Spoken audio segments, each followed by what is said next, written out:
उपमुख्यमंत्री अजित पवार यांनी धनंजय मुंडेंच्या राजीनाम्याची मागणी फेटाळली।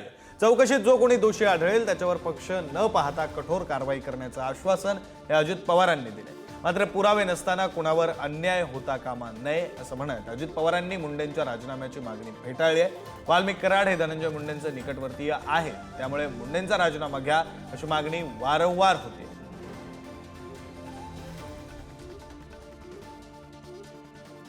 तुम्हाला माहिती आहे की अशोक चव्हाणांनी पण नैतिकतेने दिलाच होता राजीनामा। अशी किती उदाहरणं महाराष्ट्रात नाही देशात झालेली आहेत। अहो, एक काळ असा होता की एखादा रेल्वे ऍक्सिडेंट झाला ना तर रेल्वे मंत्री राजीनामा द्यायचे। लाल बहादूर शास्त्री, रिमेंबर दोज, ते होते।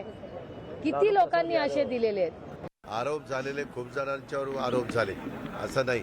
त्या आरोपामध्ये तथ्य आहे का नाही हे दिसल्याशिवाय काही जण त्या आरोपाच्या यांनी व्याकुळ होऊन त्या ठिकाणी राजीनामा देतात। धनंजय मुंडेंचं स्पष्ट मत आहे की माझा दुरान्वय देखील याच्याशी संबंध नाही।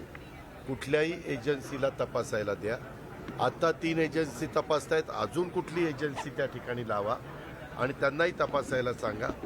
असं ज्यावेळेस ती व्यक्ती ठामपणे सांगते त्यावेळेस काम करत असताना कुणा दोषी नसणाऱ्यावर पण अन्याय होता कामा नये।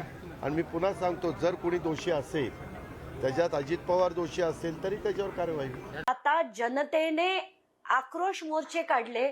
आता जनतेचा खरा आक्रोश काय हे दाखवण्याची गरज आता आलेली आहे। कारण यांना असं वाटतंय की चौकशा काही कारण आपण आतापर्यंत सगळ्याच चौकशा बघितल्या।